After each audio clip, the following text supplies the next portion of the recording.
Bonjour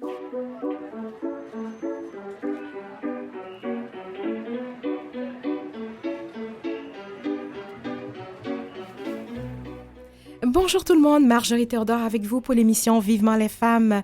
Merci à vous de nous suivre régulièrement sur les ondes de Canal M. Aujourd'hui, nous allons aborder un thème très peu connu, c'est celui de la coercition reproductive qui inclut le furtivage, qui est l'action de retirer le condom à l'insu de sa partenaire. J'ai avec moi en studio 3 expertes qui vont nous aider à comprendre ce phénomène qui est assez courant mais très peu connu.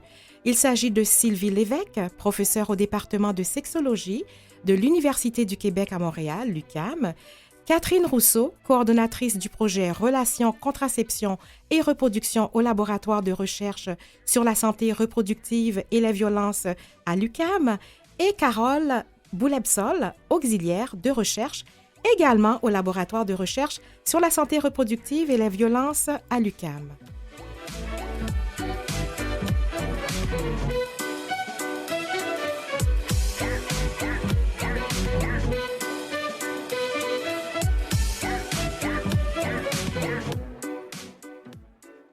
Bonjour mesdames. Bonjour. Alors, je suis très heureuse de vous avoir à cette émission, premièrement pour nous aider à comprendre ce que c'est la coercition reproductive. Mais tout d'abord, avant tout, vous êtes des femmes. J'aimerais savoir pourquoi vous êtes intéressées à ce projet, mais à la coercition reproductive. Donc, j'aimerais d'abord, Sylvie, vous entendre là-dessus. Alors, pourquoi je me suis intéressée à ce sujet-là? C'est Oui, ça la question, Marjorie? Oui, tout à fait, oui. En fait, parce que c'est une forme de violence qui n'est vraiment pas suffisamment documentée, qui demeure trop tabou. Et donc, moi, de ma formation en sexologie et en santé publique, c'est un champ de recherche, en fait, que j'entrevoyais et dans lequel j'avais le goût de plonger pour documenter ça un peu mieux et pour que nous, les femmes, on puisse être mieux informés sur ça, mieux sensibilisés. D'accord, parfait. Donc, Catherine? Oui, moi, j'ai travaillé beaucoup sur la violence sexuelle dans mon parcours, donc à la maîtrise et tout ça. Puis je savais que je voulais travailler vraiment sur les questions de violence faites aux femmes. Et ça fait déjà quelques années que je travaille avec Sylvie. Et toute cette dimension-là de la violence qui s'applique particulièrement à la sphère sexuelle et reproductive, je trouvais que c'était peut-être un angle de recherche moins exploité. Puis en fait, j'ai vraiment eu envie de m'impliquer dans le laboratoire, de poursuivre les travaux qui avaient été faits dans cette direction-là, justement pour visibiliser cette forme particulière. D'accord. Et vous, Carole? Alors, un peu comme Catherine, je travaille avec Sylvie dans le laboratoire depuis plusieurs années sur des projets de recherche inhérents à la violence faite aux femmes. Et Sylvie m'a proposé de contribuer comme auxiliaire justement à ce projet-là, puisqu'il rejoint mes intérêts à la fois en intervention et en recherche sur la problématique des violences faites aux femmes. Et ce qui me plaisait aussi dans ce projet, c'était l'aspect partenarial et le fait qu'on s'intéressait vraiment à l'expérience rapportée par les premières concernées, à savoir les femmes qui ont été victimes de coercition reproductive. OK. Donc, maintenant, on va aller vraiment dans le vif du sujet. Donc, dans la définition, pour nos auditrices et auditeurs, c'est quoi la coercition reproductive? Alors, Sylvie? Oui. La coercion reproductive, c'est une forme de violence, donc qui limite l'autonomie reproductive des personnes. Ça veut dire que ce sont des gestes, des attitudes ou des paroles, disons, qui vont être émises, mises en place par le partenaire intime pour limiter les choix reproductifs. Donc, par exemple, ça peut être des pressions pour contraindre la personne à devenir enceinte alors qu'elle ne le veut pas, des menaces pour qu'elle mette fin à une grossesse alors qu'elle désirait la poursuivre, ou alors du sabotage contraceptif. Vous en avez parlé un peu plus tôt, le furtivage, on pourra y revenir, mais ça pourrait être, par exemple, de saboter les contraceptifs oraux, de retirer le patch, donc le timbre contraceptif pour que la personne, la femme, n'ait pas accès à sa contraception et ne puisse pas prévenir des grossesses non désirées. Donc, c'est ça la coercition reproductive. Dans le cadre des travaux du laboratoire, on l'a étudié jusqu'à maintenant principalement dans le cadre d'une relation intime, donc de couple hétérosexuel. Mais il faut comprendre que ça peut être exercé par la famille, la belle famille, ou aussi par des institutions. Pensons ici au Canada aux exemples très flagrantes de stérilisation forcée sur les femmes autochtones. Oui. Ce sont des violences gynécologiques, mais ce sont aussi des formes de coercition reproductive, puisqu'on décide à la place des femmes qu'elles ne pourront pas devenir mères ou redevenir mères de nouveau. Donc, ce sont un ensemble de comportements, en fait, je dirais, qui limitent les choix reproductifs. OK. Puis la coercition reproductive est toujours faite par une tierce personne sur la personne. Donc, alors, c'est toujours soit l'environnement ou le partenaire, parce qu'on va plus loin que le partenaire à ce moment-là. Oui, effectivement. Nous, c'est ça. Pour l'instant, et dans le cadre de nos travaux, c'est ça, on s'est vraiment concentré sur les dynamiques relationnelles. Donc, dans le cadre d'une relation avec un partenaire engagé, donc un partenaire de plusieurs années, mais aussi des relations plus éphémères, parce que ça peut aussi se produire dans ce contexte-là. Et là, on va parler surtout de furtivage. Nous, on va être honnête avec vous, Marjorie, on préfère le terme de retrait non consensuel du condom. Ouais, okay. En fait, je trouve que ça explique peut-être plus clairement ce que c'est. Donc, il y a vraiment une entente qui a été prise entre les partenaires pour se protéger, pour utiliser un condom, et là, le partenaire va le retirer à l'insu de la partenaire. Donc, nous, on va utiliser ça. On vulgarise plus, on comprend plus que furtivage. Parce que le thème aussi en anglais, c'est ce qu'on a dit, le stilting. Stilting, oui. Stilting, OK. Oui. Donc, finalement, qui est... C'est ça. De retrait, de ne pas être là. C'est ça, oui. J'aimerais savoir, est-ce que cette forme de coercition, est-ce qu'elle a une couleur, une classe sociale? Oui, alors... On sait que il y a des facteurs de risque qui exposent certaines femmes davantage à un risque de vivre de la coercition reproductive. Cela étant, j'ai envie d'être prudente pour des données au Canada, au Québec. Nous, on a de la difficulté à rejoindre les femmes dans une diversité, je dirais. Mais ce qui est certain, c'est que dans les données notamment américaines, on observe des disparités entre, par exemple, des femmes afro-américaines et des femmes blanches. Les premières rapportant davantage d'épisodes de coercition reproductive que les secondes, avec une plus grande fréquence et une plus grande sévérité rapportée. Un autre exemple que je peux donner, tiré d'une recherche de Holliday et ses collègues, à partir d'un sondage longitudinal qui avait été administré à plus de 1300 femmes, c'est qu'il y avait une association significative entre l'appartenance à un groupe ethnique minoritaire et le fait d'avoir vécu de la coercition reproductive. On sait aussi que la précarité financière constitue un obstacle à la planification des naissances, à la contraception, etc. Donc, il y a des facteurs de vulnérabilité. Mais par rapport au Canada, j'aurais de la difficulté à vous donner une réponse très affirmative ou très sourcée pour le moment. Puis, au niveau des chiffres, est-ce qu'on a des chiffres? On en a quelques-uns. En fait, pour des raisons qu'on ignore, cette problématique quand même importante n'a pas été documentée ici au Canada. Peu de gens s'y sont intéressés. Dans le cadre du projet qui nous relie, en fait, aujourd'hui, on a eu la chance d'interroger autour de 450 personnes, 450 femmes.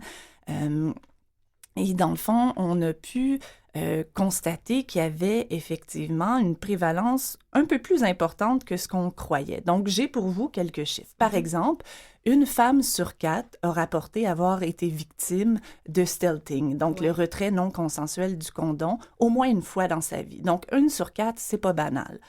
On sait aussi qu'il y a 10% des femmes qui ont fait l'objet de menaces de la part du partenaire pour qu'elles se fassent avorter. Donc, 1 sur 10. Sinon, qu'est-ce qu'on a? 3% des femmes ont fait l'objet de menaces pour qu'elles deviennent enceintes de la part du partenaire alors qu'elles ne le voulaient pas. Donc, évidemment, les comportements qui sont, je vous dirais, qui renvoient à la contraception sont plus présents que ceux qui surviennent plus tard, disons, lorsqu'il y a déjà une grossesse. Donc, on voit quand même un peu comme une pyramide inversée, en quelque sorte, où les éléments de sabotage contraceptif sont un peu plus prévalents, plus présents, et les gestes de coercion lors de la grossesse ou tentatives de contrôler, dans le fond, la grossesse sont un peu moins fréquents, mais quand même, quand on parle d'une femme sur 10, c'est pas banal. Oui, oui.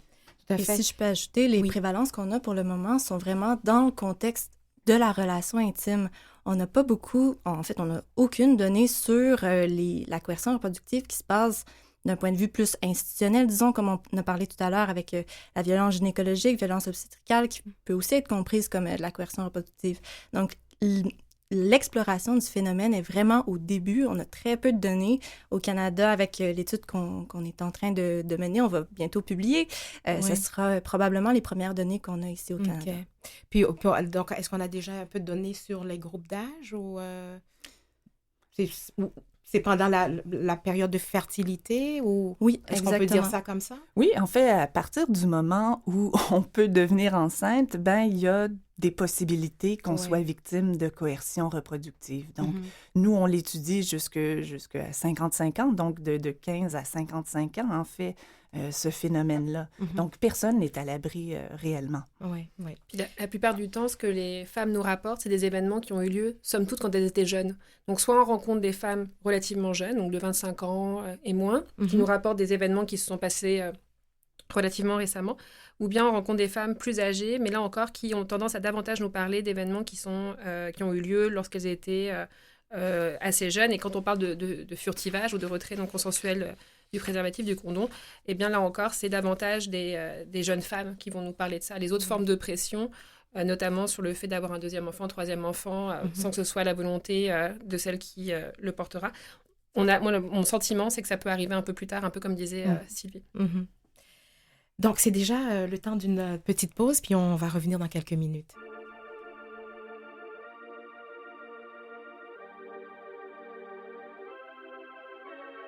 Elle ouvre les yeux et regarde à terre. Peureuse, elle regarde à terre. Il lui promet que c'était la dernière. Et elle ramasse ses affaires. Pour une envie si humaine d'avoir voulu être libre. Et c'était pas la première. La première crise. Si sur eux tu ne lèves jamais la main, tu seras un très bon père. Et meilleur sera demain. Et de mieux en mieux. Évidemment que ce sera de mieux en mieux. Un jour ce sera joyeux. Mais en attendant de subir le feu, encore une tempête, encore une alerte. L'orage la guette et ça va sur elle. Encore une tempête, encore une alerte. Ça rage la guette. Les bleus saillants c'est juste une belle couleur, plus douce que celle de ses yeux. Quand il se met en colère, ça continue de durer alors qu'elle lui dit on ne s'aime plus comme avant. Il continue dans son déni, il dit qu'ils vont de l'avant.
ça c'est bientôt fini. Prête à partir pour mettre fin à la guerre. Et lui restera libre et fier. Pour une envie si humaine d'avoir voulu être libre. Toujours à elle qu'il s'en prenne. Le danger demeure et les brise, espérant qu'il n'y aura pas de prochaine. C'est toujours ça d'espérer qu'on n'ait pas chanté de requiem.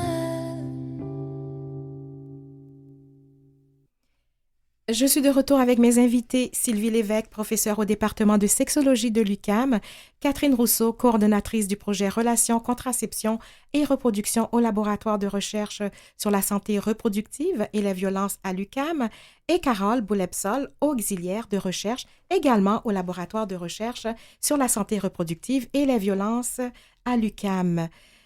Donc, ma première question, ce serait de savoir que dans vos recherches, dans ce que vous avez travaillé, vous avez certainement parlé à des hommes, OK?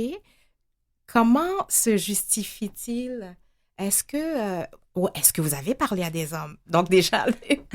Alors non, on n'a pas rencontré d'hommes Okay. pour le sujet de la coercition reproductive.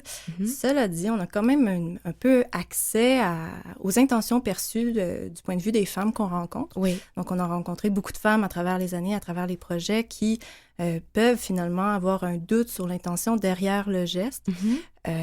Et donc, la coercition reproductive, si on s'intéresse au sabotage contraceptif ou même au furtivage, disons, les intentions sont un peu différentes. On parle beaucoup on parle entre nous de négligence contraceptive ou vraiment un désintérêt ou une absence de considération, en fait, pour la santé sexuelle des femmes. Donc ça, c'est ce qui pourrait motiver, selon les femmes qu'on rencontre, là, le geste de furtivage, de retrait non consensuel du condom, je devrais dire. Mais quand on pense à la pression liée à la grossesse et à la coercion lors de la grossesse, qui sont deux formes assez distinctes là, de la coercion reproductive, on voit que, en fait, ça se produit dans des contextes de violence conjugale beaucoup. Donc, c'est une autre forme de violence qui est exercée à l'égard des femmes, qui s'inscrit finalement aussi avec des comportements de violence économique, de violence psychologique, etc. Donc, à ce moment-là, c'est un peu différent. Puis les femmes nous nomment aussi ces enjeux de contrôle, de manipulation et de violence qui ont cours dans leur relation. Je lisais que c'était quand même considéré comme une forme d'agression sexuelle. Donc, mais la majorité des femmes ne le vivent ou ne le comprennent. Il ne le comprend pas comme ça. Donc, alors, comment qu'on peut arriver à faire en sorte que ça soit vulgarisé? Puis moi, je parle aussi, c'est sûr que je vous ai posé la question, est-ce que c'était quoi le point de vue des hommes là-dessus? Mais comment qu'on peut faire aussi pour que les hommes puissent prendre conscience aussi que c'est une forme d'agression sexuelle? Le mot le dit. Donc, alors, qu'est-ce qu'il existe pour sensibiliser ces femmes-là? Oui, c'est une excellente question. En fait, je voudrais seulement mentionner aussi que ça fait pas si longtemps que ça au Canada que c'est reconnu comme une agression sexuelle. Il y a quelques années, le sabotage contraceptif avait été reconnu comme une forme d'agression sexuelle. Donc, il y avait un homme qui avait percé intentionnellement le condom dans le but de rendre sa partenaire enceinte et elle avait déposé plainte et la Cour suprême avait statué que c'était une agression sexuelle. Et plus récemment, le retrait non consensuel du condom a aussi été reconnu comme une agression sexuelle. Mais on parle vraiment de décisions juridiques récentes et qui ne se sont pas encore répandues dans la population. Donc, effectivement, votre question précédente était tout à fait juste. Je pense qu'il va falloir s'intéresser à la perspective des hommes pour les sensibiliser. Parce que, comme Catherine le mentionnait, les plus jeunes hommes, je dirais, qui retirent le condom, ne le font pas dans le but de rendre la partenaire enceinte. Non. Ni pour contrôler sa trajectoire reproductive. Ils le font pour accroître leur plaisir, ils le font pour ressentir plus de sensations, mais ils le font aussi de façon très insensible, très, je dirais, égoïste aussi, sans réfléchir à ce que ce geste-là implique. Parce qu'évidemment, les femmes, elles se retrouvent avec tout plein de conséquences par la suite de ce retrait-là. Donc, il va avoir besoin d'importants travaux, je dirais, de sensibilisation, tant pour les hommes que pour les femmes, pour qu'on se rende compte finalement que ce geste-là est important, est lourd de conséquences et est illégal. Je veux dire, c'est criminel de retirer le condom et de saboter la contraception de sa partenaire. Si je peux ajouter un exemple, il y a beaucoup de femmes qu'on rencontre qui vont parler du retrait non consensuel du condom en l'oubliant, en fait. Donc, elles viennent nous rencontrer, elles nous parlent d'une situation en particulier et là, elles vont ajouter « Ah, mais oui, ça m'est arrivé, mais ça m'est arrivé plein de fois. C'est quasiment pas digne de mention, tellement que c'est devenu banalisé. » Donc, il y a aussi une prise de conscience à y avoir. Là, de plus en plus, on parle de l'attribution de la Cour suprême là, du fait que c'est une agression sexuelle. Je pense que ça contribue à la sensibilisation, mais il y a quelques années, on a commencé un projet, je sais pas, en 2015-2016. Beaucoup de femmes nous rencontraient en minimisant ce qui s'était produit, Bien sûr, oui. puis en se disant, je vais m'arranger, puis ça sera plus de temps, plus de ressources pour moi.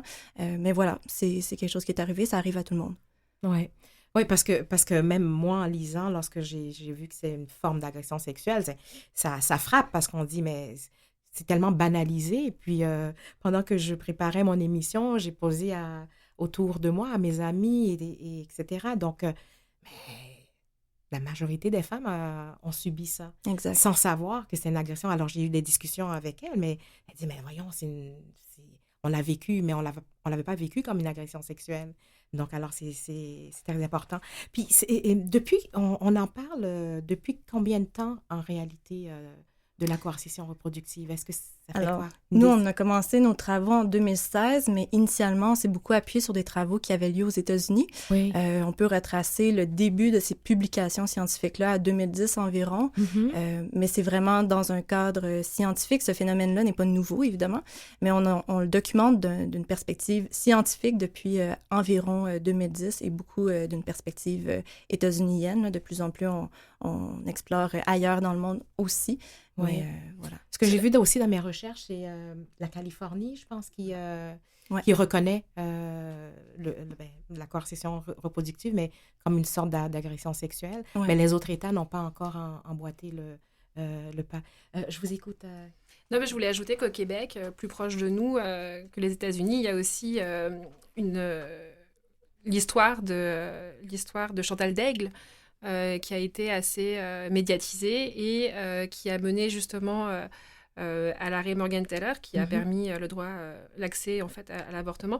Et ce que vivait Chantal Daigle, c'était une forme aussi de coercition reproductive à l'intérieur d'une relation marquée par la violence conjugale, avec un conjoint violent qui voulait exercer du contrôle sur la trajectoire reproductive, donc sur les choix de Chantal Daigle à l'effet de garder ou non ce fœtus, et qui voulait exercer donc un pouvoir sur sa décision, et qui n'a pas pu le faire au final. Donc, on peut imaginer, comme disait Catherine, que c'est récent, ça n'est pas du tout. C'est au cœur de luttes féministes ici et ailleurs depuis plusieurs décennies.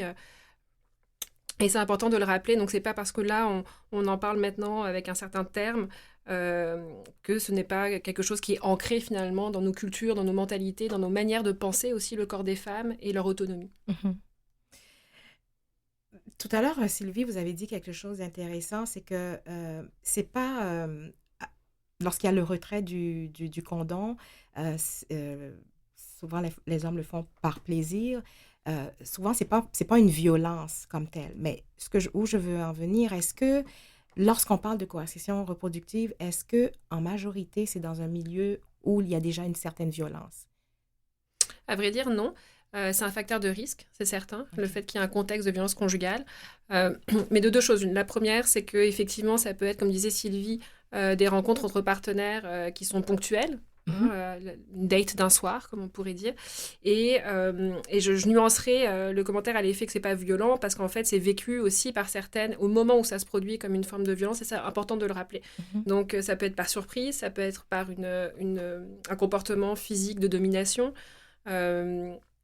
Et surtout, ce qui rajoute un degré à la violence, c'est que quand les femmes s'en rendent compte et, par exemple, confrontent l'homme qui vient de poser ce geste-là, et bien souvent, il n'y a pas une conscientisation qui s'opère chez lui, il y a plutôt un retournement de la faute, t'exagères, il n'y a rien là, etc., etc. Et je pense que c'est important de le rappeler. Et puis, il y a toute la suite aussi de l'anxiété, Exact. La colère, mais l'anxiété aussi de savoir est-ce qu'on a attrapé une maladie sexuelle aussi. Mais les femmes qu'on rencontre nous en parlent beaucoup, en fait, parce que cette anxiété-là d'avoir contracté une une ITS. Oui. Dans ce cas-ci, d'avoir un risque de grossesse aussi, c'est tellement prenant. Puis il y a aussi beaucoup, ce qui a été nommé, c'est un sentiment d'avoir été trahi, qu'on nous a manqué de respect. Et en fait, les conséquences qu'on est en mesure de documenter en lien avec le retrait non consensuel du condom sont pratiquement identiques à celles d'une agression sexuelle. Oui. Donc, les flashbacks, les cauchemars récurrents, c'est aussi présent dans ces situations-là. La baisse d'estime de soi. La baisse d'estime de soi, l'hypervigilance aussi. Là, nous, effectivement, on a un parcours en sexologie, donc on s'intéresse beaucoup à la façon d'entrevoir ces relations intimes. Et les femmes nous disent que elles hésitent à rencontrer des nouveaux partenaires. Ça vient un peu bousiller leur vie de célibat ou de recherche de partenaires parce qu'elles craignent de se faire refaire le même coup. Mm-hmm. Donc, c'est assez à long terme, en fait, les conséquences qu'on peut documenter. Mm-hmm. Puis, lorsque la femme... On va parler, Sylvie, je crois, du guide qui a été fait pour les professionnels.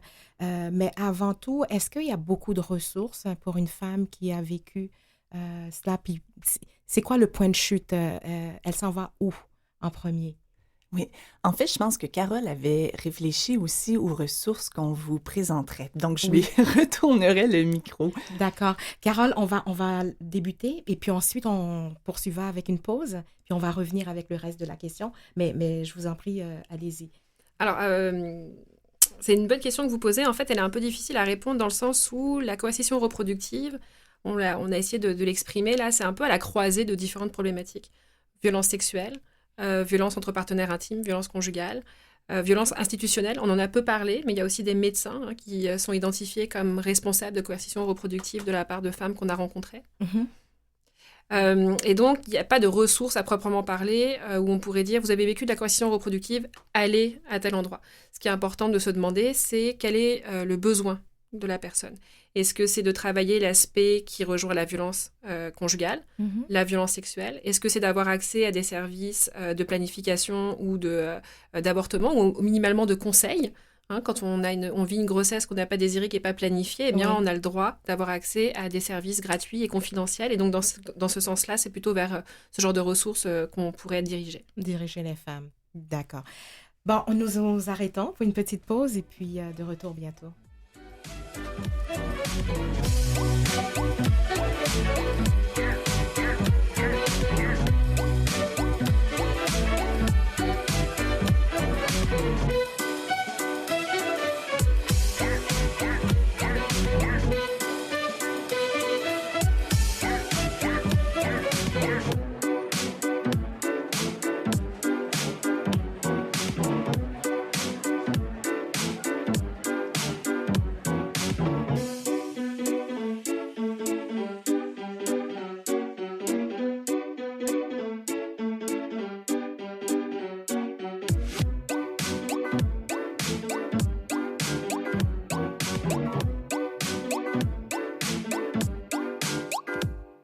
Vous écoutez Vivement les femmes avec Marjorie Théodore. Toujours en compagnie de mes invités, Sylvie Lévesque, professeure au département de sexologie de l'UQAM, Catherine Rousseau, coordonnatrice du projet Relations, contraception et reproduction au laboratoire de recherche sur la santé reproductive et les violences à l'UQAM, et Carole Boulepsol, auxiliaire de recherche également au laboratoire de recherche sur la santé reproductive et les violences à l'UQAM. Donc, un peu avant la pause, nous avons discuté du cas de certaines femmes. Puis, on a abordé, durant la pause, un sujet qui est très important.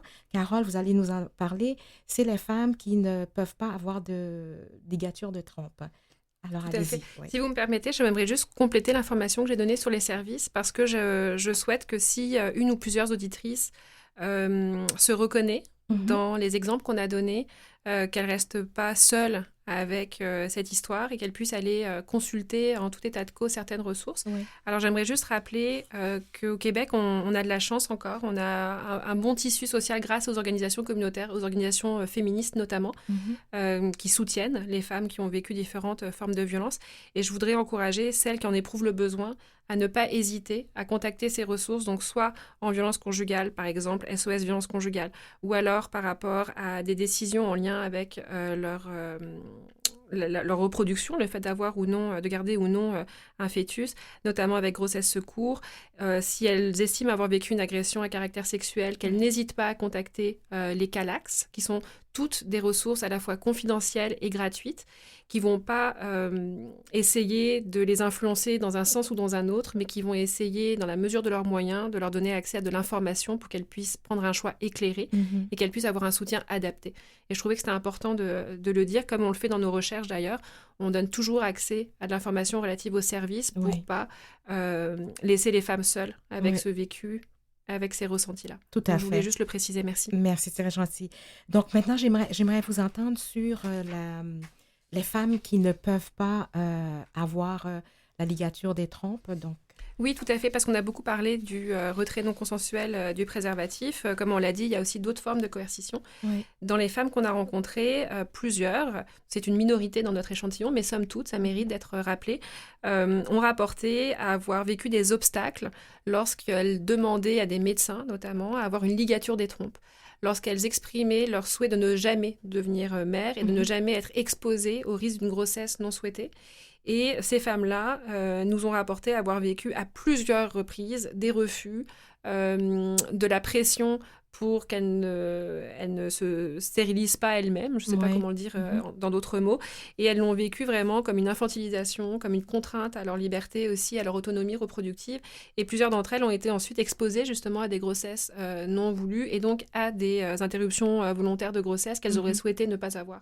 Alors je trouve que c'est important de le rappeler aussi, parce qu'on parlait tout à l'heure de la sensibilisation des hommes. Oui. Eh bien, je nous inviterai aussi à sensibiliser les médecins, les infirmiers, les infirmières qui sont à même de pouvoir répondre aux questions et, si possible, de soutenir les femmes dans la réalisation de leur choix, quel que soit leur choix. Oui, tout à fait. D'ailleurs, Sylvie, si vous pouvez nous parler, justement, ça m'amène à parler du guide qui est à l'attention des professionnels. Donc, on voit bien que ce guide a été un travail important pour sensibiliser, faire connaître. Vous avez travaillé là-dessus. Oui, tout à fait. Il y a quelques années, effectivement, lorsqu'on avait rencontré le premier groupe de femmes qui avaient vécu de la coercion reproductive, on avait questionné vers quelles ressources elles s'étaient tournées, quel genre de soutien elles avaient eu. Et malheureusement, bien peu avaient eu du soutien. Donc, lorsqu'elles allaient dans différentes cliniques, en fait, le dialogue était inexistant ou alors c'était un dialogue de sourds, en fait. Et donc, on a décidé, avec le soutien financier, on va le mentionner, du secrétariat à la condition féminine, de créer 2 brochures. Donc, une qui s'adresse au personnel soignant pour les informer sur ce que c'est la coercion reproductive, pourquoi c'est important qu'ils et elles en parlent avec toutes les femmes qu'ils reçoivent dans leur bureau, mais qu'est-ce qui peut être mis en place aussi facilement, des interventions brèves qui ont été démontrées efficaces dans des recherches aux États-Unis pour soutenir ces femmes-là. Et en contrepartie, on a aussi fait une petite brochure qui, je crois, seront disponibles, ou en fait, les liens vont pouvoir être mis sur votre page Facebook, c'est ce qu'on nous a dit, qui permettent aux femmes et aux personnes aussi qui peuvent devenir enceintes, donc de s'interroger, en fait, sur le caractère de leur relation pour voir s'il y aurait peut-être de la coercition reproductive. Donc, c'est un guide qui les amène à se poser différentes questions puis à évaluer différents aspects de leur relation. Donc, c'est un guide tout simple, celui qui est destiné aux femmes. Celui qui est à l'intention des professionnels de la santé est un peu plus costaud. Et on l'a présenté dans différents milieux, à différents professionnels. Il a été très bien reçu. Je sais aussi que des gens dans des CIUS sont partis de ce guide-là et ont élaboré une formation eux-mêmes pour les membres à l'interne. Donc, on est très, très contents de cette diffusion-là. Je l'ai lu, puis il est très bien vulgarisé. Et puis, une bonne conscientisation, parce que je lisais aussi quelque part... il y a une femme qui avait été voir son médecin et puis elle en a parlé. Puis même le médecin lui a dit, ben non, c'est pas très grave, on va quand même aller voir si tu n'as rien attrapé ou bien si il n'y a pas de grossesse, etc. Mais c'est de changer aussi le langage lorsqu'on parle de ça, de donner l'importance. Donc, je trouvais que, en tout cas, le guide est très bien fait là-dessus. Il est distribué à tous les professionnels ou les professionnels... En fait, maintenant, il n'est plus... les brochures papier, on en a fait imprimer beaucoup lors de l'élaboration de ce guide-là. Et je dois le mentionner, c'est un guide qui a été réalisé en partenariat aussi avec des organismes communautaires, avec plein d'infirmiers, infirmières, médecins qui ont commenté aussi les différentes versions. Donc, il y a eu un gros travail d'aller-retour pour que ça réponde vraiment à leurs besoins.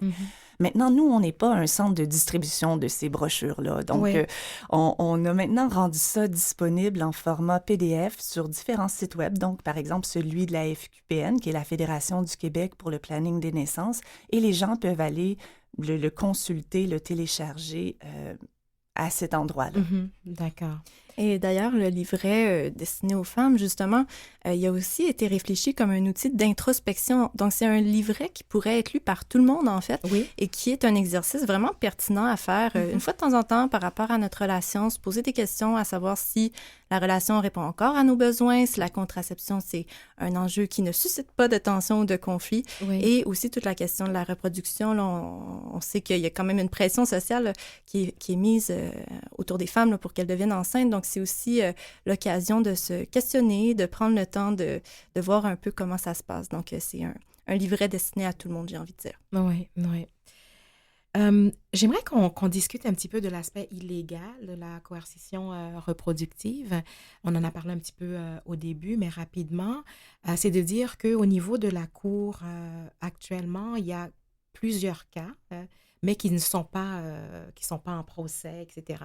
Mais il y a des plaintes de déposer. Puis moi, ce qui m'a interpellée, c'est que il y a un cas qui a eu quand même des résultats. Donc, c'est un homme qui a plaidé coupable à une agression sexuelle pour retrait non consensuel d'un condom, mais lors de services sexuels moyennant rétribution. Puis ça m'avait frappée parce que, bon, il y a eu comme 90 jours, c'est pas beaucoup, mais ça a été quand même, on a eu des résultats.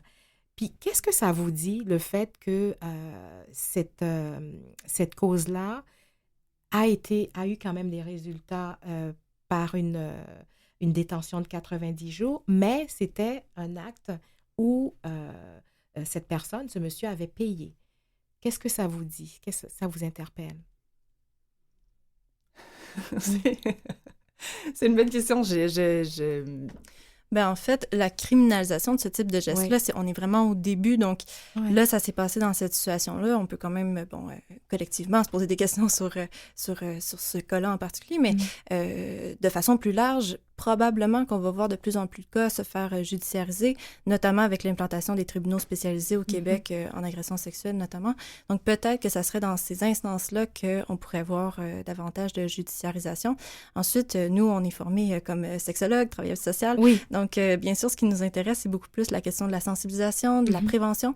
En des termes de criminalisation, c'est moins notre champ, mais moi, je suis persuadée qu'on va voir de plus en plus de cas, notamment avec le jugement qui a été fait de la Cour suprême du Canada. Là, il y a un peu une suite logique qui devrait s'opérationnaliser dans les prochaines années à ce sujet-là. Oui, parce que pourquoi je posais cette question, c'est que en fin de compte, la coercition reproductive, elle est tellement courante, elle n'est pas simplement dans le fait qu'on a payé des services sexuels et là, ça aurait un aspect différent. Elle reste quand même un problème. Oui, puis non, parce que finalement, il y a eu un accord, que ce soit dans le cadre de services tarifiés ou non. Il y a un accord entre deux personnes à l'effet de l'utilisation d'un préservatif et c'est ce à quoi la personne consent. Oui. Et le consentement n'est pas respecté. Donc après, c'est un contexte que vous évoquez, mais finalement, ce qui est le plus important selon moi, c'est surtout qu'il y a une personne qui décide de ne pas respecter le consentement d'une autre personne et qui en plus l'expose à divers risques pour sa santé physique, sa santé sexuelle, sa santé mentale, etc., sa santé psychologique. C'est ça que je pense qu'on doit retenir surtout. Et puis je rejoins beaucoup Catherine sur la question de la criminalisation. Nous, ce qui ressort d'ailleurs quand on demande aux femmes à la fin des entrevues leurs recommandations, eh bien les recommandations concernent davantage la sensibilisation, l'éducation sexuelle, la formation à qu'est-ce que le consentement, la formation à l'impact des violences, etc. Donc on est vraiment dans quelque chose davantage en amont que dans quelque chose de punitif, dans ce que les femmes, encore une fois qu'on a rencontrées, recommandent en termes d'action et de mise en œuvre, finalement, d'une plus grande conscience autour de la coercition reproductive. Ouais, du phénomène, puis des actes aussi posés. Mm-hmm. Mais il faut quand même voir, je pense, ce cas-là comme une victoire, finalement, pour les femmes et pour faire cesser la banalisation de ce comportement-là. Oui, ce cas-là se produisait dans le cadre d'un travail tarifé. Mm-hmm. Par contre, comme Carole, Catherine l'ont mentionné, ça peut s'appliquer dans n'importe quelle situation aussi. Donc, c'est un premier cas, il y en aura fort certainement. Ça ne veut pas dire que tout le monde veut ou doit porter plainte. Oui, en effet. Ben déjà, c'est de faire comprendre que c'est une forme d'agression sexuelle. Donc, on vient de donner, en tout cas, toute l'importance sur ce phénomène et puis de faire prendre conscience aux femmes aussi que on parle d'agression sexuelle, même si ça se passe dans un cadre amoureux ou autre. Oui, tout à fait. Chères auditrices, auditeurs, nous allons vers une petite pause et nous retournons dans quelques minutes. C'était une maison douce, une maison de bonne aloi, juste ce qu'il faut de mousse répartie aux bons endroits, assez de murs pour connaître une chaleur bien à soi, et ce qu'il faut de fenêtres pour regarder sans effroi. Non, non, je n'invente pas, mais je raconte tout droit. Elle ouvrait parfois sa porte à ceux qu'elle choisissait. La serrure n'est pas forte, maison, tu n'as pas de clé. Mais avec sa confiance, jamais elle ne pensa qu'on pût user de violence pour pénétrer sous son toit. Non, non, je n'invente pas, mais je raconte tout droit. Advint qu'un jour de malchance, une bande s'approcha. On sonne à la porte, on lance des coups de pied, ça et là. À plusieurs on s'encourage, on prétend qu'elle ouvrira. Et commence le saccage, la porte, on l'enfoncera. Non, non, je n'invente pas, mais je raconte tout droit. Sauvagement ils pénètrent, dévastant tout devant eux. Ils obligent les fenêtres à s'ouvrir devant le feu. Avec leurs couteaux, ils gravent des insultes sur les murs et s'en vont faisant les braves quand tout n'est plus que blessure. Non, non, je n'invente pas, mais je raconte tout droit. La maison depuis ce crime n'a plus d'âme ni de nom, mais elle n'est pas victime, c'est de sa faute, dit-on. Il paraît qu'elle a fait preuve d'un peu de coquetterie, avec sa toiture neuve et son jardin bien fleuri. Non, non, je n'invente pas, mais je raconte tout droit. D'ailleurs, une maison sage ne reste pas isolée. Celles qui sont au village se font toujours respecter. Quand on n'a pas de serrure, il faut avoir un gardien. C'est chercher les aventures que de fleurir son jardin. Non, non, je n'invente pas, mais je raconte tout droit. Si vous passez par la route et si vous avez du cœur, vous en pleurerez sans doute, c'est l'image du malheur. Mais rien, pas même vos larmes, ne lui portera secours.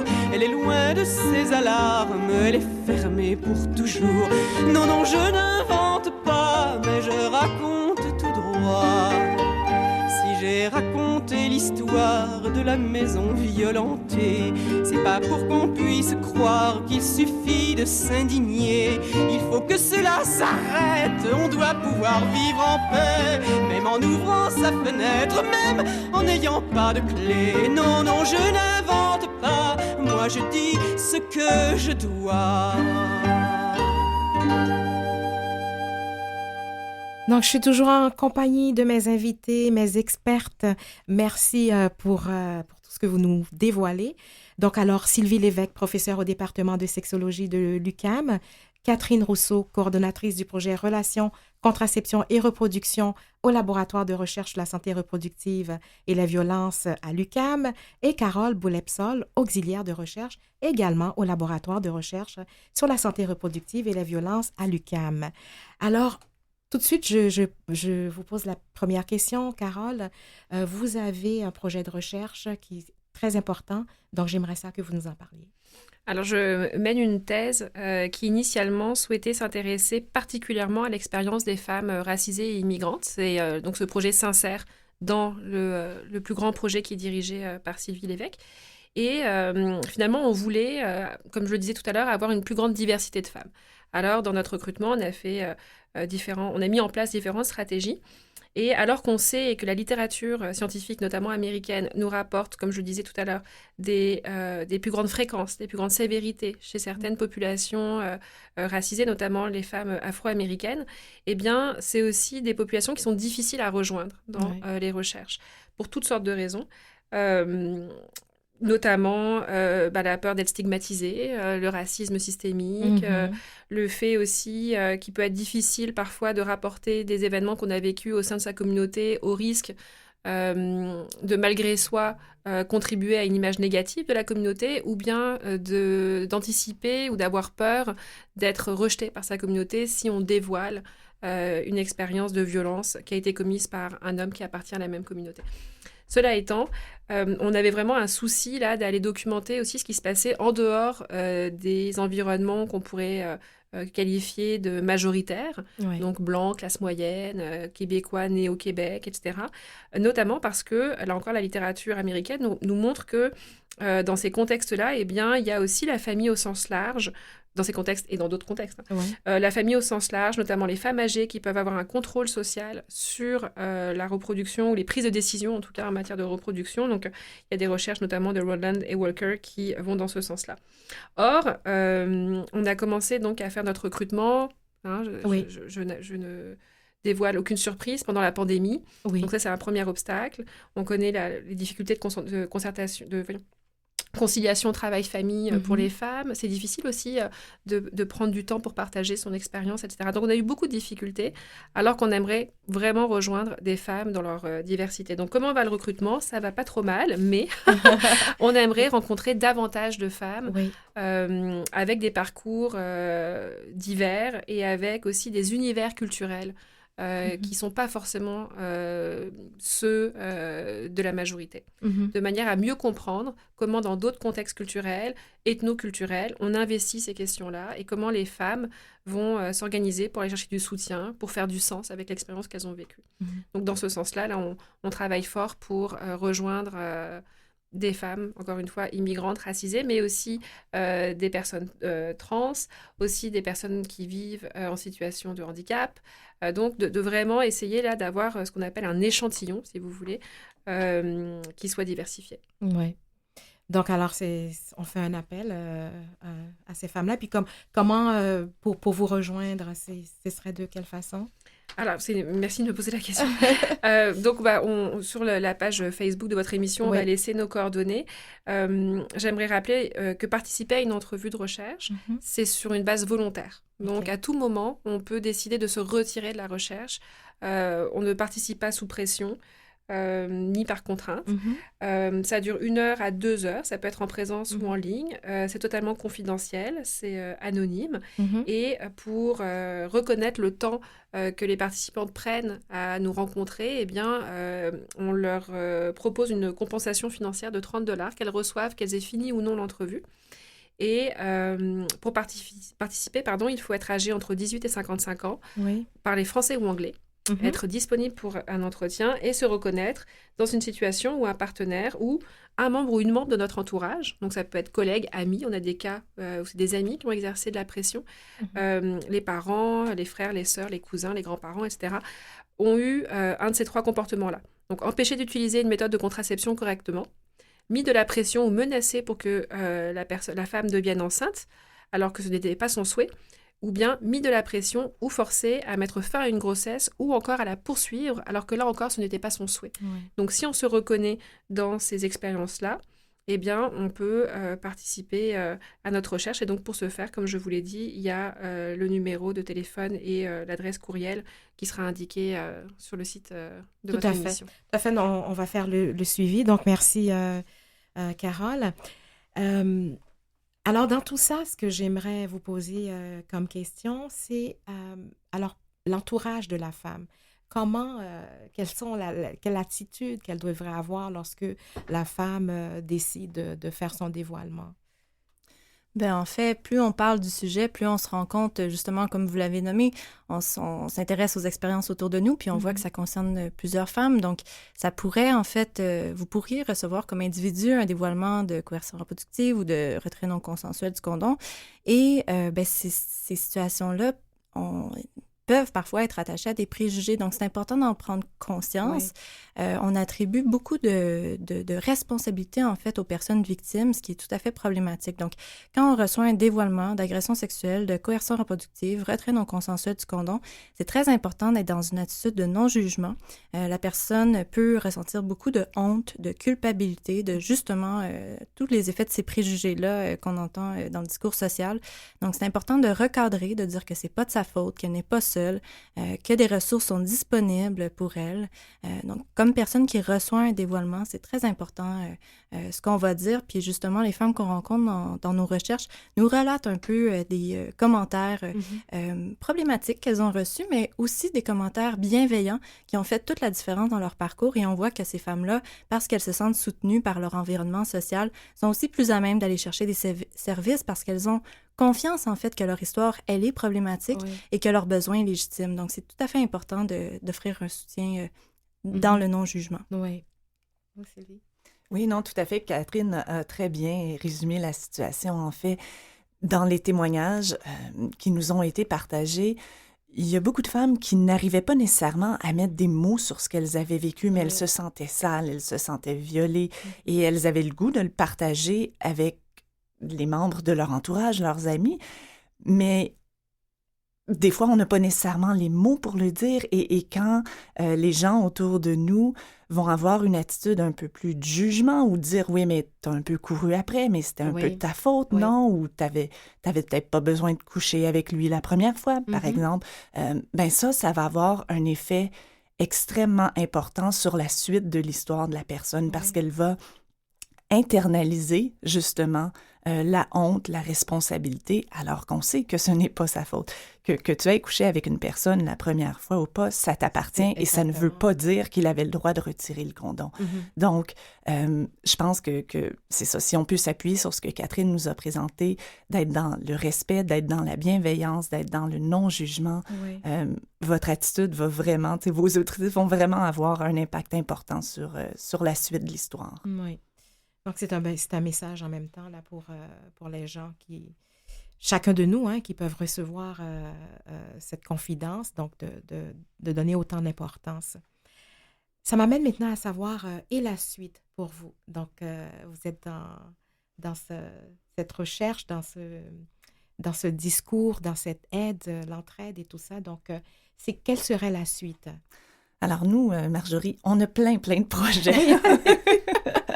Alors, dans la suite de ce grand projet-là, une fois qu'on va avoir terminé les analyses plus quantitatives, donc les données, les chiffres et les témoignages, on va vouloir se lancer dans une portion plus créative de campagne de sensibilisation. Donc, web, documentaire, bande dessinée, je sais pas, on verra ce qui va être là, ce que les personnes vont nous dire qu'elles ont le goût d'avoir et d'utiliser. Sinon, on a aussi un autre gros projet qui débute sur les violences gynécologiques et obstétricales. Donc, c'est un projet qui vient d'être financé pour un demi-million pour les 3 prochaines années et dans lequel on va vouloir faire un état de la situation un peu au Québec. Quel genre de soins les femmes et les personnes qui ont des services gynécologiques et obstétricaux reçoivent, mais quelles sont leurs attentes aussi vis-à-vis ces soins-là? Et donc, on va rencontrer un échantillon important de femmes pour qu'elles nous parlent de ces soins-là qu'elles ont reçus, mais on va rencontrer aussi du personnel soignant pour voir quelles sont leurs réflexions sur les soins qui sont donnés et comment eux voient aussi les possibilités d'améliorer leur pratique. Donc, c'est en fait une continuation ou c'est dans la même lignée. Je vous dirais que la coercition reproductive, on sort un peu du caractère intime, donc perpétré par le partenaire intime, mais on demeure dans la sphère des violences et de la santé reproductive, comme les travaux qui se mènent dans mon laboratoire de recherche. Alors, beaucoup de pain sur la planche. Alors, je rappelle que aussi le projet de Carole Boulepsol, donc le projet de recherche, alors un appel aux femmes racisées pour ce projet-là. Donc, tout va être sur notre Facebook. Alors, on est déjà à la fin de notre émission. Donc, merci, mesdames. C'est sûr que ce n'est pas un sujet facile, mais nous avez aidé à mieux comprendre et puis à mettre vraiment une importance sur ce phénomène. Alors, je rappelle le nom de mes invités, qui ça a été très agréable avec Sylvie Lévesque, professeure au département de sexologie de l'UQAM, Catherine Rousseau, coordonnatrice du projet Relations, Contraception et Reproduction au laboratoire de recherche sur la santé reproductive et les violences à l'UQAM, et Carole Boulepsol, auxiliaire de recherche, également au laboratoire de recherche sur la santé reproductive et les violences à l'UQAM. Donc, ceci met fin à notre émission. Merci, merci mesdames. Merci à toute mon équipe aussi, Mathieu Tessier à la mise en onde, Lynn Roy à la recherche, Jean-Sébastien Laliberté, chef diffusion technique. Alors, ici Marjorie Théodore qui vous donne rendez-vous la semaine prochaine. Merci à vous. Au revoir. Merci beaucoup. Merci.